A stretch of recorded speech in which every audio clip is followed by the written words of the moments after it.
Kwa majina naitwa Abeid Bakari Sherem, ni mtaalamu wa maabara, pia ni kiongozi katika idara ya maabara katika hii hospitali ya Baraka Polyclinic iliyoko hapa soko kuu la Chief Kigalo. Sasa hii leo tutazungumzia umuhimu wa kufanya vipimo vya maabara ili kuondoa changamoto nyingi ambazo zinaweza zikajitokeza kwenye matibabu ya mgonjwa kama hatofanya vipimo vya maabara. Kwa kuanza, tunaanza kuzungumzia kupata utambuzi sahihi, kwa kitaalamu tunaita correct diagnosis.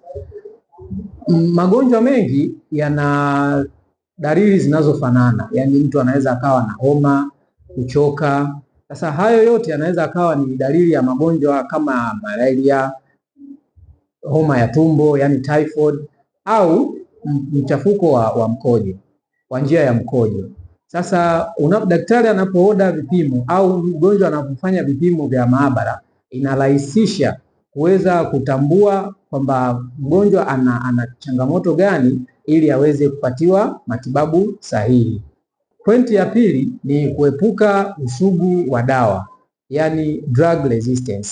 Ukitumia dawa bila kufanya vipimo vya maabara, tunaamini kabisa utakuwa unatumia dawa ambayo utakuwa hauna uhakika nayo. Sasa ukitumia dawa ambayo ina nguvu kubwa, basi vimelea vyenyewe vina uwezo wa kujifunza jinsi gani ya kupambana na hizo dawa, na kupelekea ikifika siku unaumwa kweli sasa, na ukafanya vipimo ukajulikana unaumwa nini, unaweza ukapewa dawa ya kawaida ikashindwa kufanya kazi, kwa sababu utakuwa wale vimelea au wadudu wameweza kujifunza namna gani ya kupambana na hizo dawa. Na sababu ya tatu ambayo tunamshauri mtu aweze kufanya vipimo vya maabara kabla ya matibabu ni kuamua dozi sahihi.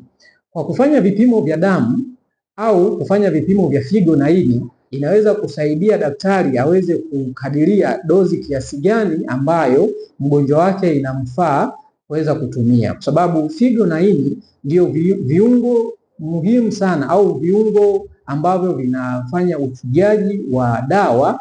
Kwa hiyo ukiweza kujua maendeleo au ufanyaji kazi wa figo na ini, utaweza kujua kwamba mgonjwa huyu anastahili apate dozi ya kiwango gani. La sivyo unaweza ukampa mgonjwa dozi kubwa ambayo figo na ini lake itashindwa kuichuja. Na sababu ya tatu ambayo tunamshauri mtu aweze kufanya vipimo kabla hajafanya matibabu ni kufuatilia maendeleo ya matibabu yake.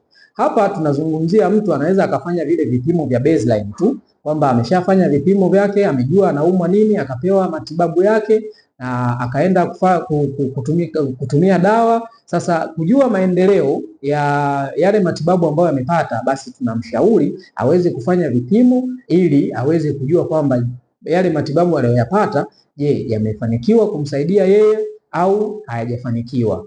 Na sababu ya tano ambayo tunaweza tukamshauri mgonjwa aweze kufanya vipimo vya maabara kabla ya matibabu ni kuokoa gharama pamoja na muda.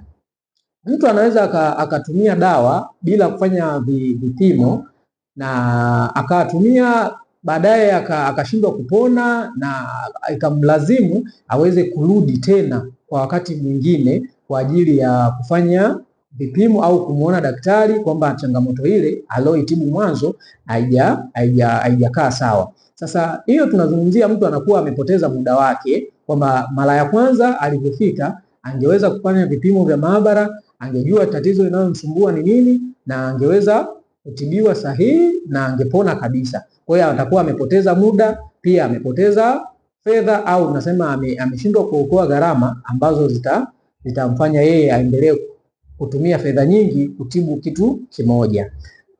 Kwa hayo machache naweza nikazungumzia kwamba vipimo vya maabara ni kitu muhimu sana, na hakuna matibabu sahihi bila kufanya vipimo vya maabara. Vipimo vya maabara ndio msingi wa huduma bora ya kiafya.